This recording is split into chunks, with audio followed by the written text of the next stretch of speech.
అంటే మీది మీ తాత జాగీర్ రాసుకున్నారా ఇక్కడేమన్నా పరకాల మీది అని? ఇక మీకంటే పెద్ద నాయకులు లేరా? మీకంటే పెద్ద సేవ చేసేటోళ్ళు లేరా? ప్రకాష్ రెడ్డి ఇప్పుడు 3 ఏళ్ళైంది గెలిచి ఏం సేవ చేస్తున్నావు ఆయన? ఏ గ్రామానికి ఎన్నిసార్లు పోయినావో ఒకసారి లెక్కది, ఎన్ని కోట్లు పట్టుకొచ్చి ఏం అభివృద్ధి చేసినావో ఒకసారి లెక్కది. ఇప్పుడు వీళ్ళు వచ్చేట ఇక మీరిద్దరే ఉన్నారా? ఇక వేరే నాయకులు లేరు, వేరే పార్టీలు లేవు, ఏం లేవు అనుకుంటానులా? అంటే మీ సొంతం అనుకుంటానులా? అదేమన్నా మీ హక్కు అనుకుంటానులా? మీ గురించి ప్రజలు అసహించుకుంటున్నారని చెప్తున్నాయి ఈ సందర్భంగా. Thanks for watching BVR TV news. Just me opinion చెప్పండి.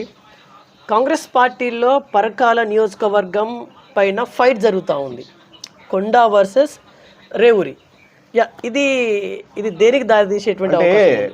అసలు కాంగ్రెస్ పార్టీ కనుమరుగయ్యే పరిస్థితిలో ఉన్న క్రమంలో ఏదో సాగు తప్పి కన్నులొట్టబోయినట్టుగా మీరు ఇవాళ ప్రకాష్ రెడ్డి గెలవంగానే మళ్ళీ నేనని ఇక్కడ ఈమె కొండ సురేఖ అనుడో, కొండ మురళి అనుడో, కొండ సురేఖమ్మ బిడ్డ సుష్మితా పటేల్ అనుడో, అంటే మీ తాత జాగీర్ రాసుకున్నారా ఇక్కడేమన్నా పరకాల మీది అని? ఇక మీకంటే పెద్ద నాయకులు లేరా? మీకంటే పెద్ద సేవ చేసేటోళ్ళు లేరా? ప్రకాష్ రెడ్డి ఇప్పుడు 3 ఏళ్ళైంది గెలిచి ఏం సేవ చేస్తున్నావు ఆయన? ఏ గ్రామానికి ఎన్నిసార్లు పోయినావో ఒకసారి లెక్కది, ఎన్ని కోట్లు పట్టుకొచ్చి ఏం అభివృద్ధి చేసినావో ఒకసారి లెక్కది. ఇప్పుడు వీళ్ళు వచ్చేట ఇక మీరిద్దరే ఉన్నారా? ఇక వేరే నాయకులు లేరు, వేరే పార్టీలు లేవు, ఏం లేవు అనుకుంటానులా? అంటే మీ సొంతం అనుకుంటానులా? అదేమన్నా మీ హక్కు అనుకుంటానులా? మీ గురించి ప్రజలు అసహించుకుంటున్నారని చెప్తున్నాయి ఈ సందర్భంగా. ఎందుకంటే ప్రతి దానికి నేను ఆన్సర్ చెప్తాను. సార్ మీ అంటున్నారంటే మీరు సుష్మితా పటేల్ గారికి చెప్తా ఉన్నారా, లేకుంటే ప్రకాష్ రెడ్డి గారికి చెప్తా ఉన్నారా? నేను అంటున్నా ప్రకాష్ రెడ్డి గారి కంటే వీళ్ళేం గొప్పలు కాదు, వీళ్ళకంటే గొప్ప ప్రకాష్ రెడ్డి కాదు, వీళ్ళిద్దరు వేస్ట్ అంటున్నా. ఇద్దరు కాంగ్రెస్ పార్టీనే వేస్ట్ పార్టీ అంటున్నా. కాంగ్రెస్ పార్టీ రాబోయే కాలంలో భూస్థాపితం అవుతుంది. మీరు ఇవాళ ఏదో డ్రామాలు చేసి అమలు కాని 6 హామీలు గ్యారంటీలు ఇచ్చి 120 అబద్ధాలు ఆడి మీరు గద్దెనెక్కిళ్ళు. ఇలా ఎన్ని నెరవేర్చిందో చెప్పాలా? రేపు మీరు వచ్చి ఏ ఊర్లో మీకు ఏ కార్యకర్త ఉన్నాడో చెప్పండి ఒకసారి. మీరు ఎట్లా వచ్చి మళ్ళీ మేము గెలుస్తామంటే మీ ఇద్దరే ఉన్నారా? ఇక ప్రకాష్ రెడ్డి కొండా సురేఖ బిడ్డ ఇద్దరే ఉన్నారా? ఇక కొండా సురేఖ గారి పైన ఒక వార్తలు అయితే వస్తూ ఉంది, బర్తరఫ్ చేసేస్తారు అని చెప్పేసి క్రమశిక్షణ కమిటీ నిర్ణయం తీసుకుంది అని చెప్పేసి. దీని మీద నేను అనేది ఏంటంటే మీ మీడియా వాళ్ళను, ఈ ప్రజలను అందరినీ పక్కదో పట్టించే కార్యక్రమం ఇది. ఏం లేదు, వాళ్ళు అంతా డ్రామా ఆడేది. ఏదో నువ్వు గిచ్చినట్టు చేయి, నేను ఏడ్చినట్టు చేస్తా, నువ్వు కొట్టినట్టు చేయి, నేను తిట్టినట్టు చేస్తా అంటే ఈ డ్రామాను ఎవ్వరూ నమ్మట్లేదు. వీళ్ళు ఇదివరకు ఎన్నోసార్లు ఇట్లాంటివి జరిగినాయి. ఇప్పుడు బిడ్డ తిడతానంట, బిడ్డ అంటానంట, వాళ్ళ తల్లిని బర్తరఫ్ చేస్తారంట. ఇది ఎంతవరకు కరెక్టో మరి అది అవుతుందా కాదా కూడా మీరే చెప్పాలి. మీ మీడియా ముఖంగా నేను అడుగుతున్నా, ఇది జరిగే పనేనా అని అడుగుతున్నా నేను. మీ దమ్ముంటే ఆమెతోని బర్తరఫ్ చేపియండి, ఆమెను రాజీనామా చేపియండి. అప్పుడు మీ బండారం ఏందో, మీ కథ ఏందో బయటపడుతుంది. అసలు మీ గవర్నమెంట్ ఉంటుందా అని అడుగుతున్నా నేను. ఈ 2 ఏళ్ళు మీ గవర్నమెంట్ నడపడం మహా గగనం అని చెప్తున్నా నేను. కాబట్టి ఇప్పటికైనా ఈ డ్రామాలు ఆడి ప్రజలను పిచ్చోళ్ళని చేసుడు, మీ కార్యకర్తలను ఆగం చేసుడు, ఆడ నియోజకవర్గంలో ఏదో మీన్ తప్ప ఎవరు లేరు అన్నట్టు మీరు ఏదో హైప్ తీసుకొచ్చే ప్రయత్నం చేస్తున్నారు. ఎక్కడ రాష్ట్రం మొత్తంలో మీ పార్టీని, మీ నాయకులను ఎవరు నమ్మే పరిస్థితి లేదు. సుష్మితా పటేల్ గారు ఫర్ ఎగ్జాంపుల్, అంటే కొండా సురేఖ గారిని బర్తరఫ్ చేస్తే, ఫర్ ఎగ్జాంపుల్ చేస్తే, సుష్మితా పటేల్ గారు బీజేపీ కనుక వస్తే మీరు సపోర్ట్ చేస్తారా? ఇదంతా వట్టిగానే మనము అబ్బరపులు అంటే తోకబారడు ఉన్నదని చెప్పుకోవడం తప్ప వాళ్ళు బర్తరఫ్ చేసేది లేదు, వాళ్ళు పార్టీ మారేది లేదు. వాళ్ళు ఇక పార్టీ ఏదైనా ఉన్నదంటే ఒక బీజేపీ పార్టీ, ఇక వీళ్ళకి వస్తే ఇక అన్ని పార్టీలు తిరిగినట్టు అవుతుంది. ఇక వాళ్ళ విఘ్నతకు వదిలేయాల్సిందే అంతే తప్ప మీరు వచ్చుడు, మీరు ఇక్కడ గెలుచుడు, మీరు నిలబడ్డంటే మీకంటే పెద్ద నాయకులు ఇక్కడ బోలెడు మంది ఉన్నారు.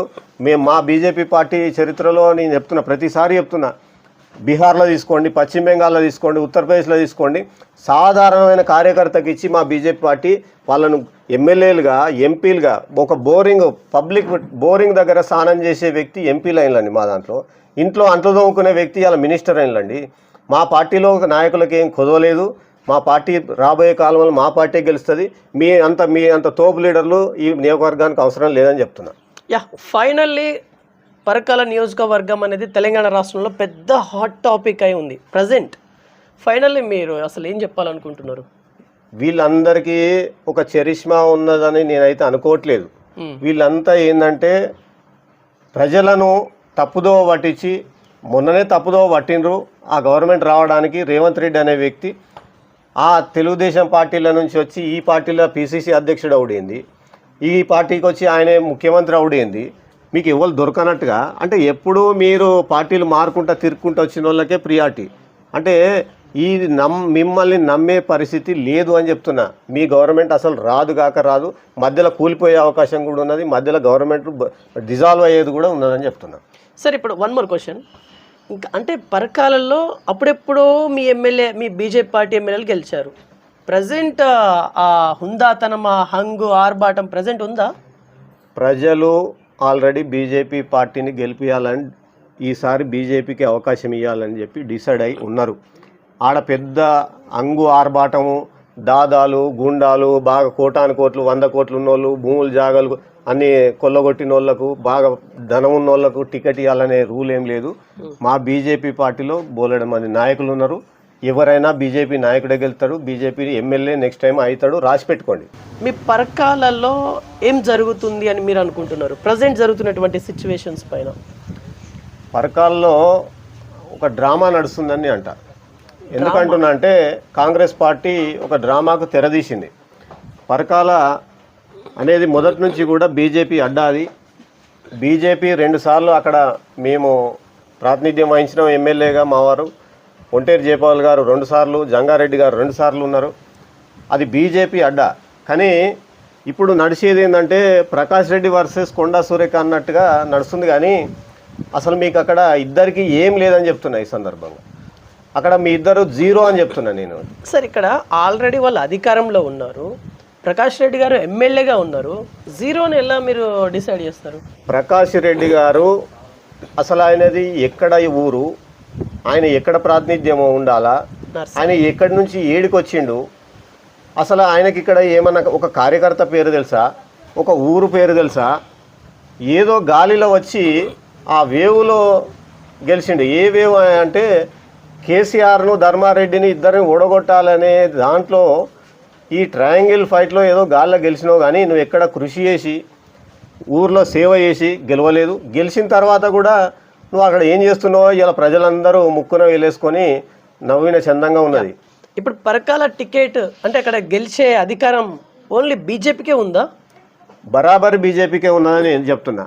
ఎందుకు అంటున్నా అంటే గత 2 టర్ములు ధర్మారెడ్డి ఉండి టీడీపీ బీజేపీ పొత్తులో గెలిచిండు. అప్పుడు మా ప్రాతినిధ్యం కూడా ఉన్నది దాంట్లో. ధర్మారెడ్డి గెలిచిన దాంట్లో గెలిచిన తర్వాత నువ్వు టీఆర్ఎస్ పార్టీలోకి పోయినావు. స్వయంగా టీఆర్ఎస్ పార్టీలో నువ్వు గెలవలేదు, టీఆర్ఎస్ పార్టీలో నువ్వు పుట్టలేదు. కానీ ఆ 10 ఏళ్ళు ఎంత అరాచకం చేసినరో, నీ కార్యకర్తలు ఎన్ని దందాలు చేసినరో అవంతా చూసినరు. మళ్ళొక్కసారి నీకు అవకాశం ఇచ్చే పరిస్థితి లేదు. ఇప్పుడు ఈ గాలిలో, ఈ వ్యతిరేక గాలిలో ప్రకాష్ రెడ్డికి ప్లస్ అయింది. నువ్వు మా బీజేపీ పార్టీలో ఉండి 15 రోజుల ముందు 20 రోజుల ముందు పోయి కాంగ్రెస్ పార్టీలో జాయిన్ అయ్యి నువ్వు టికెట్ తెచ్చుకొని నిలబడ్డావు. కనీసం అన్ని ఊర్లు కనీసం ఒక టచ్ కూడా చేయలేదు. నువ్వు సగం ఊర్లు అసలు అడిగే పెట్టలేదు. అట్లాంటి తరుణంలో గెలిచినావు. ఎట్లా గెలిచినావు? నువ్వు ఏం కృషి చేసినావు, ఏం సేవ చేసి గెలిచినావు అని అడుగుతున్నా. మళ్ళీ ఇప్పుడు ఈ క్రమంలో కాంగ్రెస్కు ఫుల్ వ్యతిరేకత వచ్చింది. కాంగ్రెస్ను ఇప్పుడు ఎవరు అసహించుకుంటున్నారు? మా పరకాల నియోజకవర్గ ప్రజలు కానీ, మీ కాంగ్రెస్ కార్యకర్తలు కానీ, మిగతా ఏ నాయకులైనా కానీ కాంగ్రెస్ పార్టీని అసహించుకుంటున్నారు. ముఖ్యంగా ప్రకాష్ రెడ్డిని అసహించుకుంటున్నారని చెప్పి ఈ సందర్భంలో లేదు. సో ఇదే ఇవాళ ఇన్ఫర్మేషన్. చూస్తున్నాను BVR TV. Until then bye, take care. ధన్యవాదాలు.